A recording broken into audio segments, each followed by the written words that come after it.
Hi everyone, welcome to lesson 2, the book of Joshua. Topic says surprised by the grace. Surprised by grace. And we get the key text from the book of Hebrews chapter 11 verse 31. The key text says, by faith the harlot Rahab did not perish with those who did not believe, when she received the spies with peace. I repeat, by faith the harlot Rahab did not perish with those who did not believe, when she received the spies with peace. And the lesson begins with a question. Why did I do this again? It's a question that most of us ask ourselves most of our time, like every now and then. It's a question that we repeat severally. But how often do we repeat the same mistake until we say, why did I do this again? Again, we repeat it and say, why did I do this again?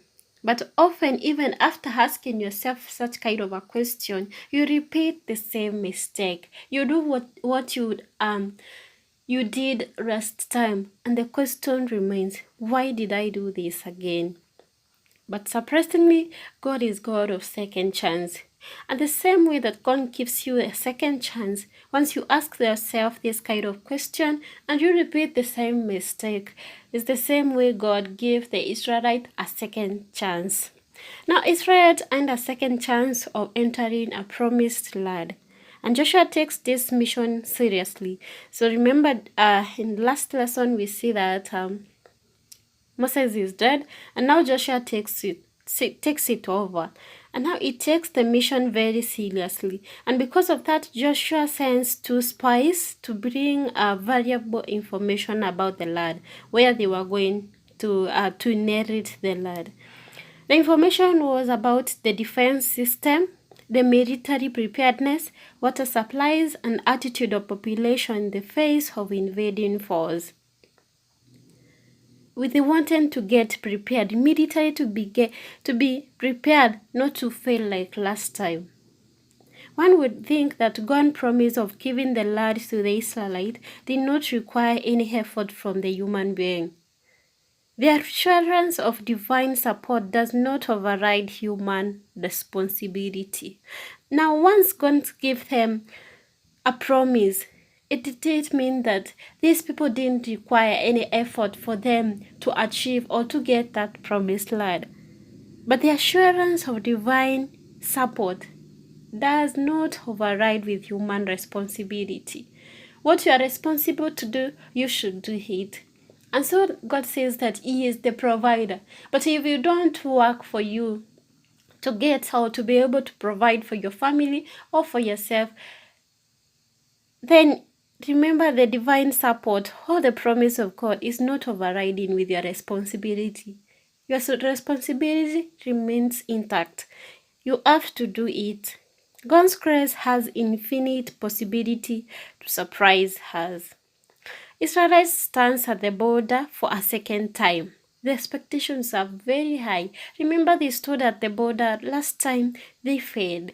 Now they stands at the border of the promised land, or maybe the Canaan, and the expectations this time are very high. They expect they're going to win. Last time Israel was at the border and I had the same task, but it resulted in absolute failure.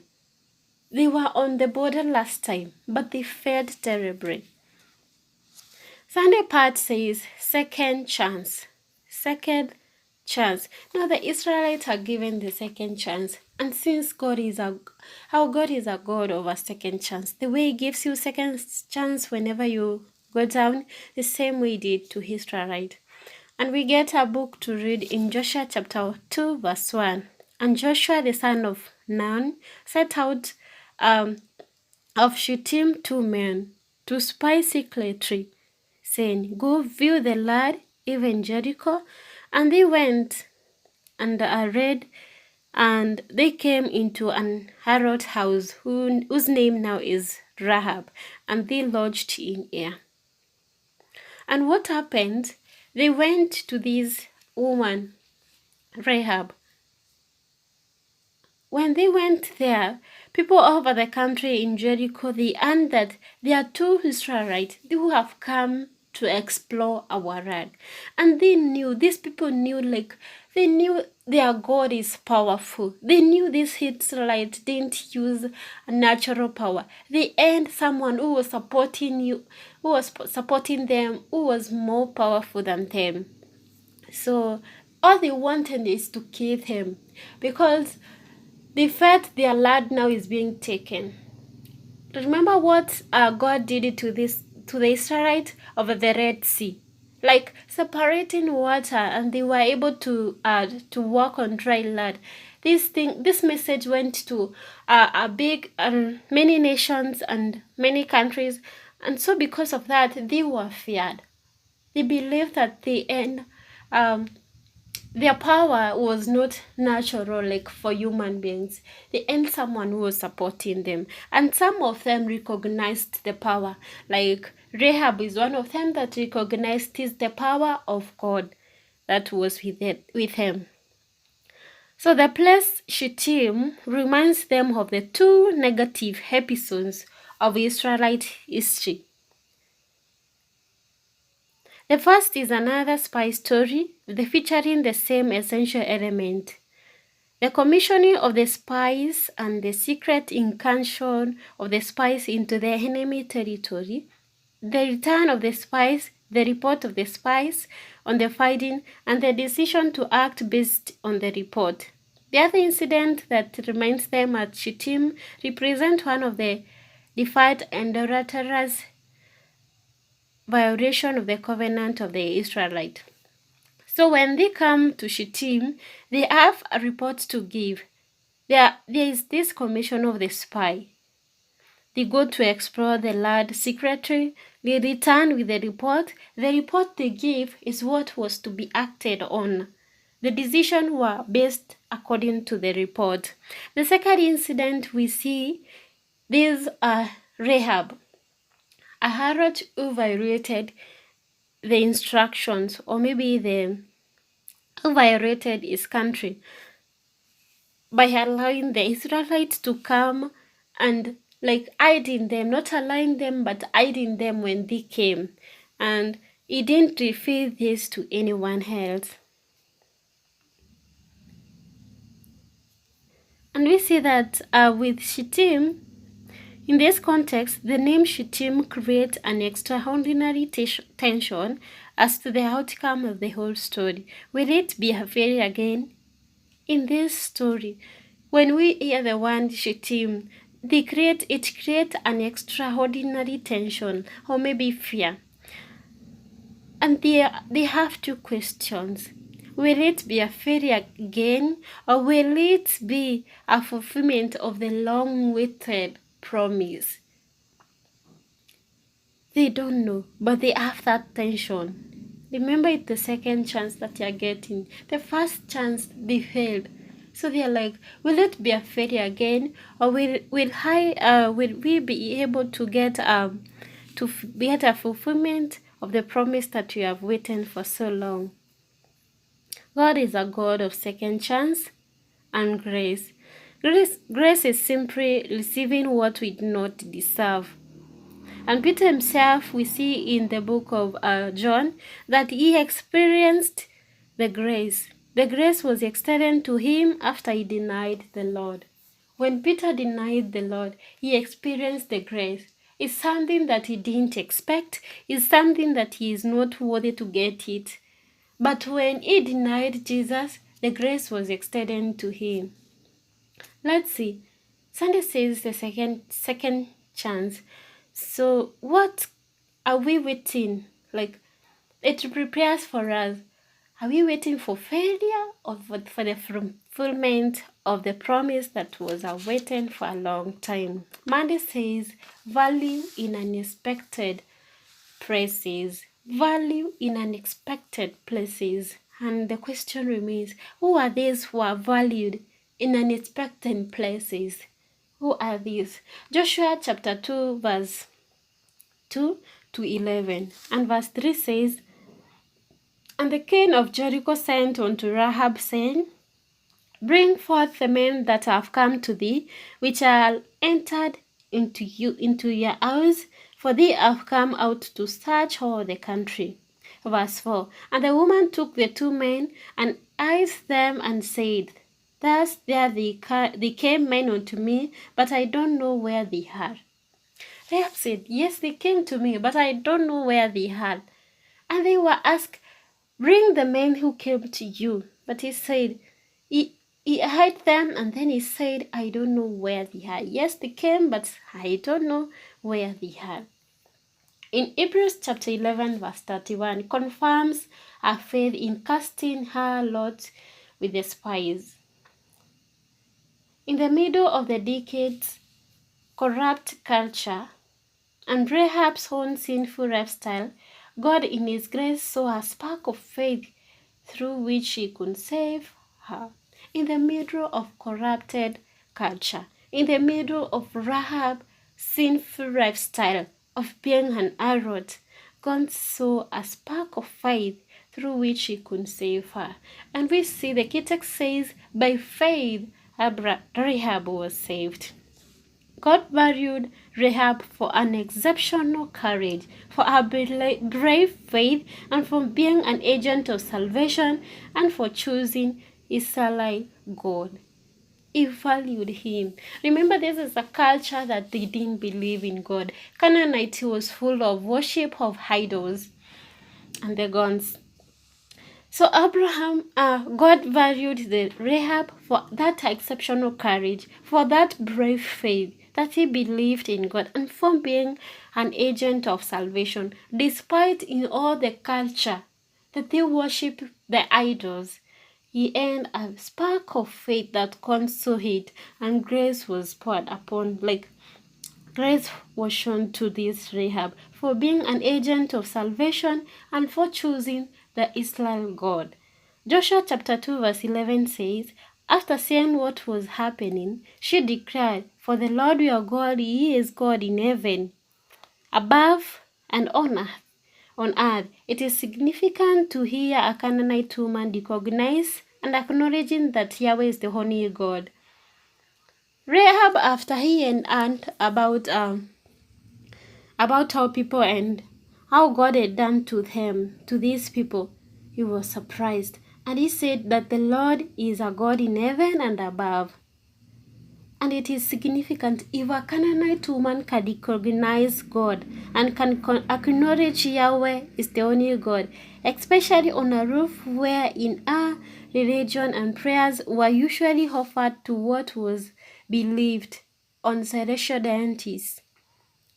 It was not easy. Our once bears witness that the God of Israel is the only true deity, that He is the only true God. On Tuesday, part says alliances. On Joshua chapter 2 verse 12 says, Now therefore I pray you, swear unto me by the Lord, since I have shown you kindness, that you will also show me kindness unto my father's house, and give me a true token. Now Rahab says to them, I will help you to get out of here. But promise me, swear unto me, that you will show me kindness, as the way I have shown you kindness, that you will show me kindness and give me a true token. Rahab's deal is very clear. Life for life, kindness for kindness. The ones of Rahab also are reminiscent and with the Deuteronomy 7 verse 12, where Yahweh himself saw to keep his loving and kindness towards Israelite.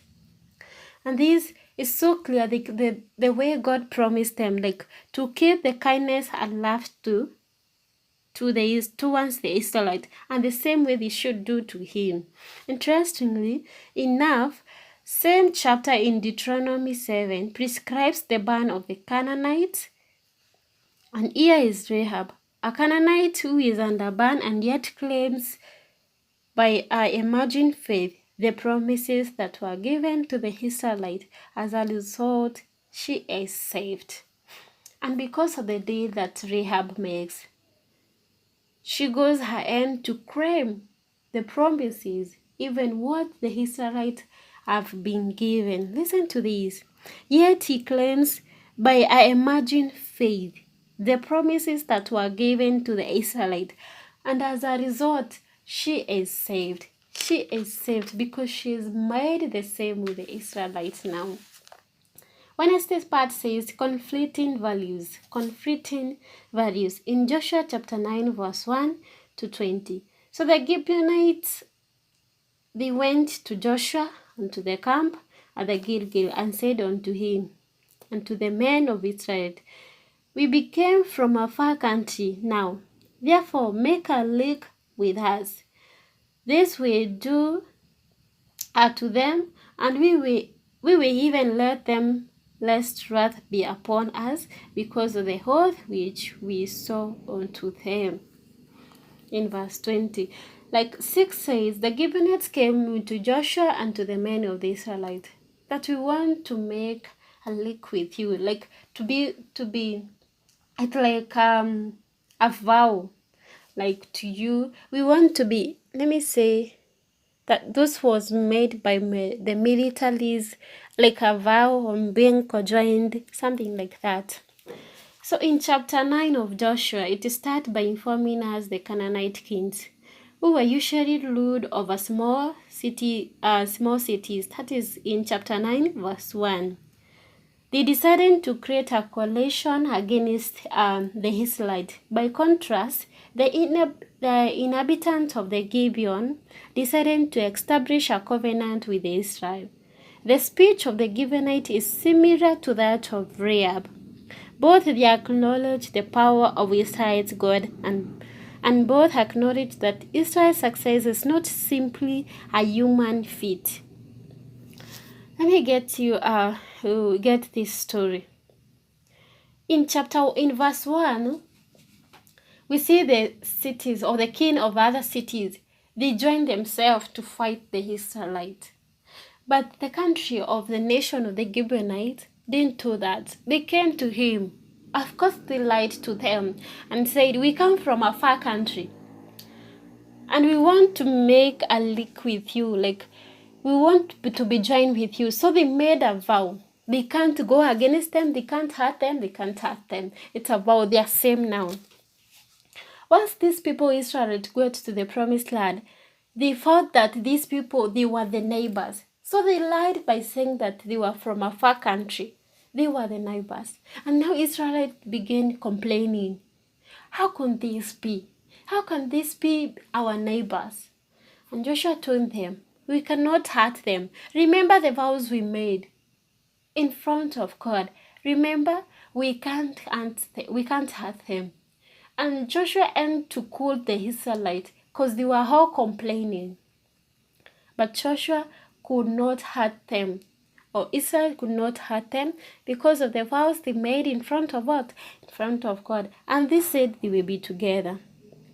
And the reason why Gibeonites did this is because they recognized the power of God, and they knew, like Rahab recognized, that the power of Israelites and acknowledged the success of the Israelites was not simply a human feat. It was something extra, and it was God who was with them. That's why Rahab and Gibeonites seek an alliance with the Israelites. That's why they came to seek an alliance with him. However, instead of fully acknowledging their willingness to surrender to the God of Israel as Rahab does, the Gibeonites resort to subterging. Joshua should have inquired for the will of the Lord and avoided the deception of the Gibeonites. If Joshua could inquire from God, the willingness of God, maybe you could have avoided this deception from the Gibeonites. But who knows? Even if they couldn't lie, maybe God had another way to save them. The fundamental duty of any Christian leader is to seek the God's will. If Joshua did that by seeking the God's will, this Israel would never complain, and he would never meet himself into this kind of trauma. That's why the lesson ends by saying our fundamental duty as Christians It's to seek the will of God. And I pray that may her will cease to be done, but the will of God be done. A thirsty part says surprising grace. In Joshua chapter 9 verse 23, now therefore you are cast, and there shall none of you be freed from being boatmen and ears of the word, and drawers of water, for the house of God. And so did he unto them, and delivered them out of the hand of children of Israel, that they slew them not. Surprising grace is that these people, the Gibeonites, were not slain. Joshua delivered them out of the hand of the children of Israel, that they slew them not. They were not killed. Even if the people of Israel had wanted to attack the Gibeonites, they would not have allowed to pursue it because of the oath they sworn by the rulers of the congregation. The Israelite leaders acted to the principle that the oath, as long as it does not involve wrongdoing or criminal intent, it is binding, even if it leads to one's person's heart. With the solemn oath taken by the leaders of the Israel, the destiny of Israel was indissolubly linked to that of Gibeonite. Like, by taking that oath, the destiny of Israelite and the destiny of Gibeonite, it is now same. They have become part and parcel of the Israelites. They are now become, they possess the promises of the Israelite. As God gave them the promises, also the Gibeonites, they become part and parcel of the Israelite. Now they are taken as a nation of the Israelites because of the oath they were sown. It is a surprising grace. The Gibeonites who are worthy to be killed, but by the grace, they are becoming part and parcel of the Israelite. The same for Rahab. The subsequent history of Gibeon testifies to the higher religious privileges the city enjoyed, as well as their loyalty to God's people. Remember, this Gibeon did not show disloyalty. They became loyal even to God's people. Even when the Israelites were taken to captivity, and the Babylon wanted to be rebuilt after coming to captivity, the Gibeon were there to help them rebuild Jerusalem. They were there. Their action will have internally positive consequences, but only because of God's grace.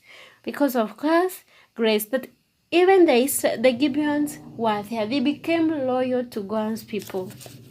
And Friday part says, by faith, I will summarize it, that by faith Rahab is saved.